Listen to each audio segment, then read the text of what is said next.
Hey everyone, welcome back. Today, I'm going to share my updated 2024 electoral map prediction, but with a twist.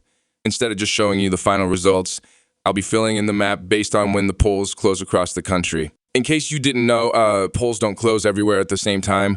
They shut down earlier in the east and then gradually out west. So in this video, you'll see how the map will light up red and blue as the results come in on election night.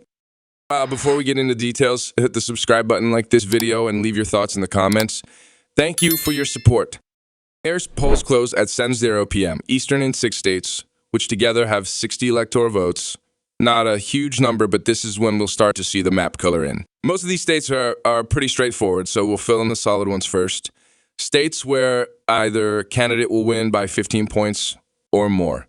Trump is expected to win Indiana, Kentucky, and South Carolina easily, while Harris should take Vermont, one of the most liberal states in the U.S. But then we have Virginia and Georgia, which will be much more competitive.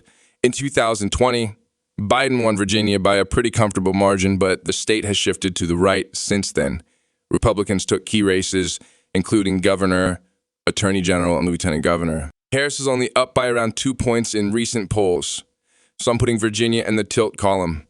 It's going to be one of the closest states, right up there with Michigan and Georgia. Speaking of Georgia, that's another major battleground. In 2020, Biden won Georgia by a very slim margin, but this time around, Trump is leading in every recent poll. He's ahead in all 6 of the latest surveys, and it looks like he's going to win Georgia again, as he did in 2016. Harris probably won't be able to match Biden's 2020 success in Georgia, so I'm calling it a lean red state, with Trump likely to win by 3 or 4 points.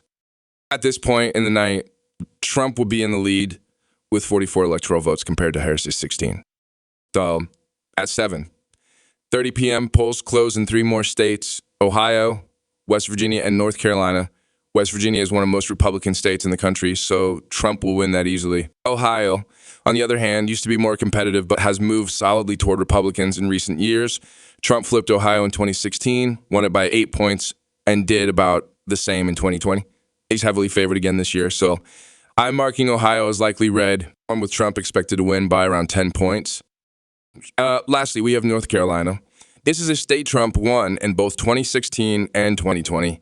Though it's been growing more competitive, still Trump is expected to win North Carolina again, probably by a bigger margin than in 2020, likely around 3 to 4 points, similar to Georgia. By 7:30 p.m., Trump will have a solid lead with several key states already leaning his way. Stay tuned because there's still a long night ahead.